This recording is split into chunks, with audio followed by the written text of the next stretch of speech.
मकड़ी, चींटी और जाला। एक मकड़ी अपना जाला बनाने उपयुक्त स्थान की तलाश में थी।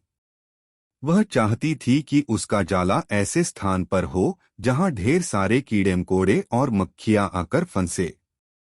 इस तरह वह मजे से खाते पीते और आराम करते अपना जीवन बिताना चाहती थी।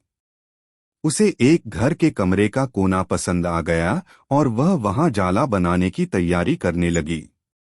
उसने जाला बुनना शुरू ही किया था कि वहां से गुजर रही एक बिल्ली उसे देख जोर जोर से हंसने लगी। मकड़ी ने जब बिल्ली से उसके हंसने का कारण पूछा तो बिल्ली बोली, मैं तुम्हारी बेवकूफी पर हंस रही हूं। तुम्हें दिखाई नहीं पड़ता कि ये स्थान कितना साफ सुथरा है। यहाँ न कीड़े मकोड़े हैं, न ही मक्खियां। तुम्हारे जाले में कौन फंसेगा?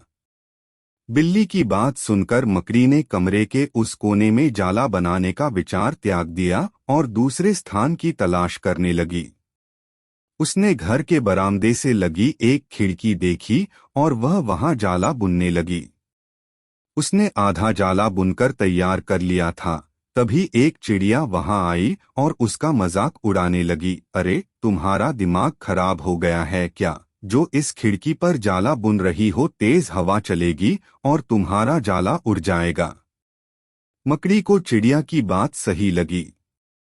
उसने तुरंत खिड़की पर जाला बुनना बंद किया और दूसरा स्थान ढूंढने लगी।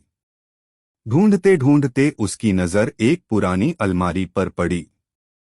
उस अलमारी का दरवाजा थोड़ा खुला हुआ था। वह वहां जाकर जाला बुनने लगी। तभी एक कॉकरोच वहां आया और उसे समझाइश देते हुए बोला, इस स्थान पर जाला बनाना व्यर्थ है। यह अलमारी बहुत पुरानी हो चुकी है। कुछ ही दिनों में इसे बेच दिया जाएगा। तुम्हारी सारी मेहनत बेकार चली जाएगी।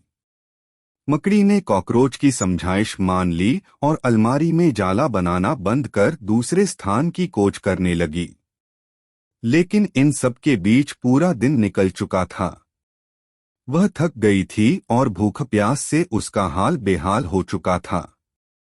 अब उसमें इतनी हिम्मत नहीं रह गई थी कि वह जाला बना सके।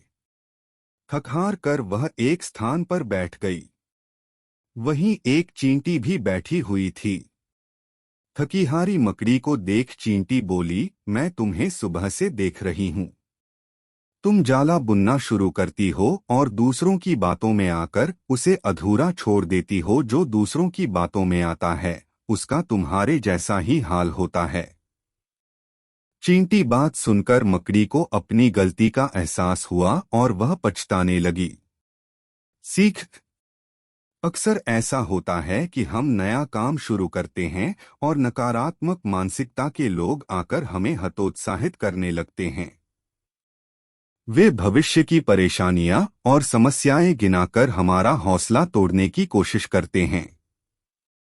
कई बार हम उनकी बातों में आकर अपना काम उस स्थिति में छोड़ देते हैं जब वह पूरा होने की कगार पर होता है और बाद में समय निकल जाने पर हम पछताते रह जाते हैं। आवश्यकता है कि जब भी हम कोई नया काम शुरू करें तो पूर्ण सोच विचार कर करें और उसके बाद आत्मविश्वास और दृढ़ निश्चय के साथ उस काम में जुट जाएं। काम अवश्य पूरा होगा। जीवन में सफलता प्राप्त करनी है तो लक्ष्य के प्रति ऐसा ही दृष्टिकोण रखें।